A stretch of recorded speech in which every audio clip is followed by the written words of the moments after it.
lagi di channel Persipedia, channel yang membahas berita terbaru Persib Bandung. Sebelum ke pembahasan beritanya, jangan lupa like, comment, subscribe, dan share video ini.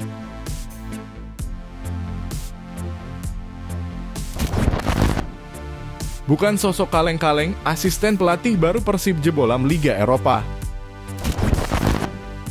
Persib Bandung resmi mendatangkan asisten pelatih baru. Kali ini kami akan mencoba mengulas biografinya untuk Anda.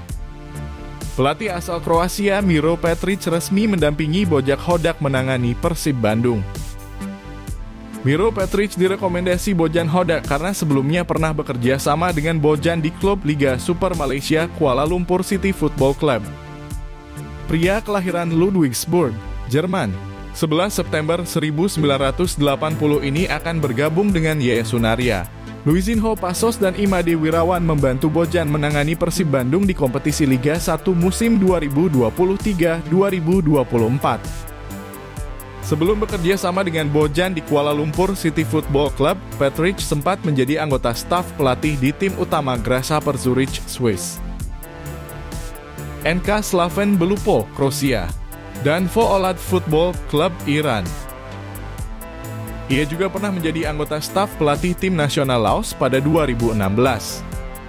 Persib Bandung berharap kehadiran Petric bisa membantu Bojan dan staf pelatih lainnya untuk meningkatkan level permainan tim. Rencananya Petric akan bergabung dengan Persib Bandung setelah menuntaskan kelengkapan administrasi keimigrasiannya.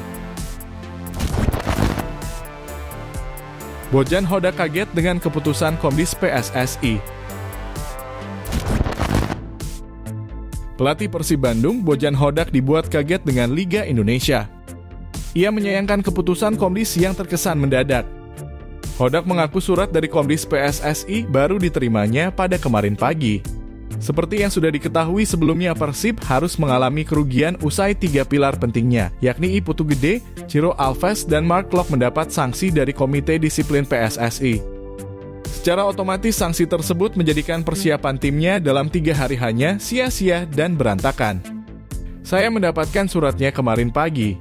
Jadi bagaimana bisa saya berlatih selama 3 hari bersama tim lalu ada pemberitahuan mendadak ada pemain yang tidak bisa bermain. Seperti bermain PlayStation, 3 pemain masuk dan 3 pemain keluar. Dan saya tidak melihat adanya pemain lain yang terkena sanksi seperti ini, 2 laga tidak boleh bermain, katanya. Baginya, hukuman ini tergolong berat jika dikomparasikan dengan pelanggaran yang diterima. Padahal pelanggaran tersebut tak menciderai fisik salah satu pihak. Jika mereka berkelahi atau jika mereka membunuh seseorang layak dihukum, kalau ada hukuman berupa denda dan itu oke, tapi jika larangan bermain itu tidak seharusnya terjadi tutupnya. Di sisi lain, kehadiran Alberto Rodriguez dan Nick Kuipers setidaknya membuat Bojan Hodak tak perlu memutar otaknya dalam menentukan pemain di sektor bertahan. Ya, Alberto dan Nick sudah kembali, jadi ini kabar yang bagus bagi kami karena mempunyai lebih banyak pilihan, kata pelatih berkepala pelontos itu pada Sabtu 12 Agustus 2023. Keberadaan Nick dan Alberto juga diyakini Bojan akan memperkokoh sektor pertahanan timnya di laga ini.